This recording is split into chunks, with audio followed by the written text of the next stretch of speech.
Grabe, sobrang unexpected ng PBB journey ko. Hindi ko talaga in-expect na makakapasok ako as housemate or mapapabiling ako as housemate. Tapos, hindi ko din in-expect na tatagal ako, naabot ako ng Big 4. So, everything is full of surprises, pero full of growth, full of lessons. It wasn't perfect. It was a roller coaster. I had my ups and downs inside that house. Pero, it was full of growth. And yun yung importante. And yung pinaghawakan ko talaga is yung pamilya na nabuo.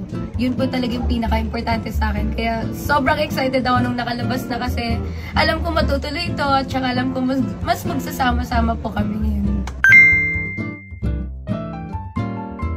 Paglabas ko ng outside world, chika ako ng chika kaya siguro pause na pause ako. Oh my God, sigaw ako ng sigaw. Nung pag-up ako ng big stage, pagtaas ng LED, sigaw agad ako. Sabi nila, hindi mo na kailangan ng mic. Naririnig na nila yung boses ko sa dulo ng ano. So, pero yun, of course, after that, nakipag-chika na ako with family, with friends, catch up with ex-housemates. Lahat-lahat kami nag-usap-usap. Tapos, ayun, of course, kain.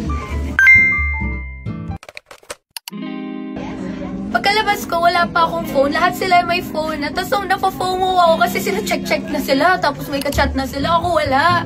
Yung phone ko nasa mom ko. So, nakihiram ako ng phone. Buti na lang memorize ko pa yung number ng mom ko. Kaya, ayun, yung mom ko yung pumunta kong tinawagan. Pwede ba namin malaman kung kanina ko nang hiram ng phone? Oh my God. Girl, uwi na ako. Nung nakuha ko ng phone ko, unang chinek ko was Instagram. Kasi yun po talaga yung favorite app ko. Tapos dun po ako mostly connected with my friends. Tapos pagtingin ko ng Instagram ko, grabe, ang daming notice. I was like, oh my God, totoo ba to? Kasi, wow, as in, ang lakas. Wow. Kaya thank you.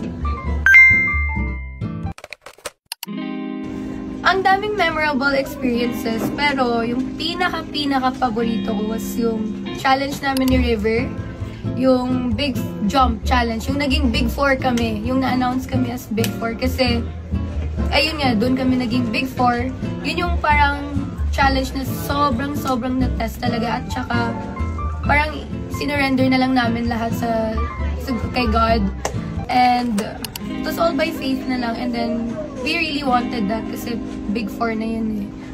Yun yung pinaglalaban namin.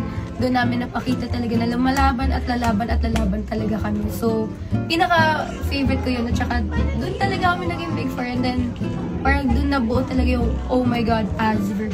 So, yun nga po. Thank you so much to all my supporters, to all the fans, to all those who trusted me. Thank you for supporting River and I, for supporting Azver, grabe. Lumalaban kami sa loob ng bahay and we hope na ay sana nakita namin kung paano kayo lumaban dito sa labas. Pero paglabas namin, nakita namin, grabe. Thank you po talaga yung mga LED signs, banners and everything, boss, billboards, lampposts sa Cubao ba yun? Oh my God, grabe, ang dami. Hindi ko talaga in-expect. Kaya sobrang thank you. Pangarap ko lang yan dati, tapos ngayon nandun na, oh my God! Oh my God, tumatakbo-takbo ako doon ng 3 AM. Tumitingin yung mga tao sa akin. Pero yun, sobrang thank you po talaga. Thank you sa tiwala nyo for supporting and for fighting for us and still supporting us as of now. So thank you po talaga. And I hope to meet more of you soon and to see you on August 10.